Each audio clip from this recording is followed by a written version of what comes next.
ब्रह्मा जी बोले, हे नारद, इसी समय बाणासुर नामक दैत्य से पीड़ित क्रौंच नामक पर्वत ने कुमार के पास आकर उनकी बड़ी स्तुति की और कहा कि हे प्रभु, मुझे बाणासुर बड़ा कष्ट दे रहा है, आप मेरी रक्षा कीजिए।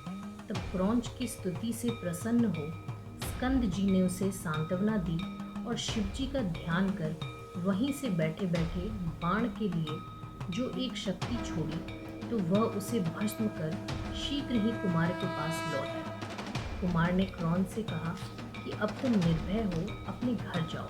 वह दैत्य नष्ट हो गया। राजा क्रौंच कुमार का यह वचन सुन उनकी स्तुति कर अपने घर लौट गया। वहां जाकर उसने शंकर जी की प्रसन्नता उनके 3 लिंगों की स्थापना की, प्रतिज्ञेश्वर, कपालेश्वर और कुमारेश्वर। यह तीनों लिंग सिद्धिदायक है। फिर देवगुरु बृहस्पति को आगे कर सब देवताओं ने कैलाश में जाने की इच्छा की तो वहाँ प्रलंबासुर नामक दैत्य उपद्रव करने लगा। उससे पीड़ित शेष जी का पुत्र कुमुद कुमार की शरण में आया। गिरिजा पुत्र की बड़ी स्तुति की। कुमार ने प्रसन्न हो शक्ति चला प्रलंब का संहार कर दिया। वह असुर अपने अनुचरों सहित मारा गया। शेष पुत्र कुमुद शिवपुत्र कुमार की स्तुति कर अपने घर पाताल आया। जो मनुष्य कुमार के इस चरित्र को पढ़ता और सुनता है उसे शिवलोक की प्राप्ति होती है तथा वह यहाँ परम सुख भोग कर अंत में दिव्य मोक्ष को भी प्राप्त करता है। ब्रह्मा जी कहते हैं, अब विष्णु आदि सब देवता परमोत्सव कर कुमार को कैलाश चलने की प्रेरणा देने लगे। आनंद ध्वनि करते हुए सब शिवजी के पर्वत पर पहुंचे। विष्णु आदि ने शिवजी को प्रणाम कर उनकी बड़ी स्तुति की। कुमार भी बड़ी नम्रता से विमान से उतर महासिंहासन पर बैठे शिव पार्वती को प्रणाम किया। विष्णु आदि देवताओं ने स्कंद जी को आगे कर शिवजी की बड़ी स्तुति की। सर्वेश्वर स्वराट प्रसन्न हो हंसने लगे। फिर विष्णु आदि देवताओं से बोले, मैं देवताओं के लिए कृपा का कोश हूँ। मैं दुष्टों को मारने वाला त्रिलोकी का अधिपति भक्तवत्सल शंकर हूँ। मैं सबका कर्ता, भर्ता, हर्ता और विकार रहित हूँ।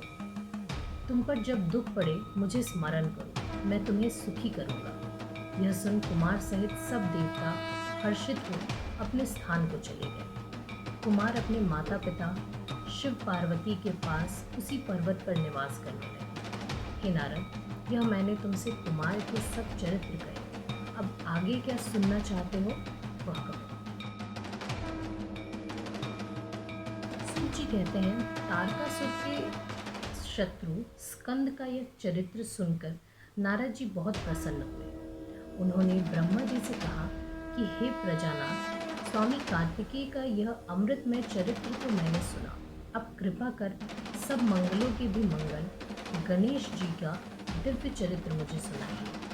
तब ब्रह्मा जी प्रसन्न हो बोले, हे नारद जी, कल्प भेद से श्री गणेश जी के कई प्रकार के चरित्र हैं। उनमें से एक बार शनि की दृष्टि से उनका सिर छेदन हुआ और हाथी का सिर जुड़ा। श्वेत कल्प में होने वाले गणेश जी की उत्पत्ति कहता हूँ, जिसमें कृपालु शंकर जी ने ही उनका सिरोच्छेदन किया था। हे मुने, अब आदर सहित उनके चरित्र को सुनो। एक समय की बात है, जया और विजया नामक पार्वती जी की 2 सखियों ने परस्पर विचार कर पार्वती से जाकर कहा कि शंकर जी के द्वारा जो हमारे असंख्य गण एवं द्वारपाल विराजमान रहते हैं, उन पर हमारा अधिकार होते हुए भी कुछ भी अधिकार नहीं है। अतएव हे भगवती, एक हमारा भी कोई गण होना चाहिए। आप उसकी रचना कीजिए।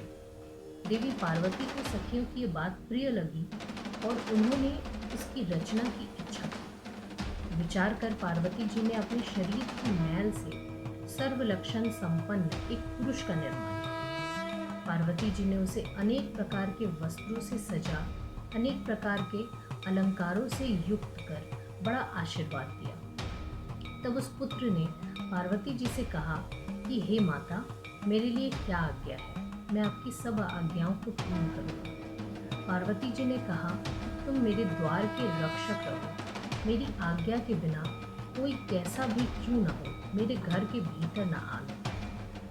ऐसा कहकर पार्वती जी ने हाथों में एक लकड़ी ले ली और प्रेम से मुख चूमकर द्वार पर बैठा दिया। वह लकड़ी ले गणेश जी माता के हितार्थ द्वार पर जा बैठे। तब पार्वती जी स्नान करने लगी।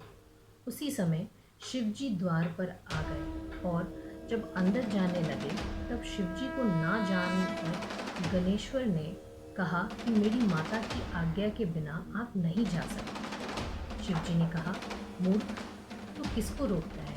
क्या मुझे नहीं जानता कि मैं शिव हूँ? यह सुनते ही गणेश ने महेश्वर पर लकड़ी से प्रहार कर दिया। इस पर शिव जी ने क्रुद्ध हो अपने गणों को आज्ञा दे दी कि इसको रोको। ऐसा कह शिव जी बाहर ही स्थित रहे, अद्भुत लीलाधारी संसार को अपनी लीला दिखाने लगे।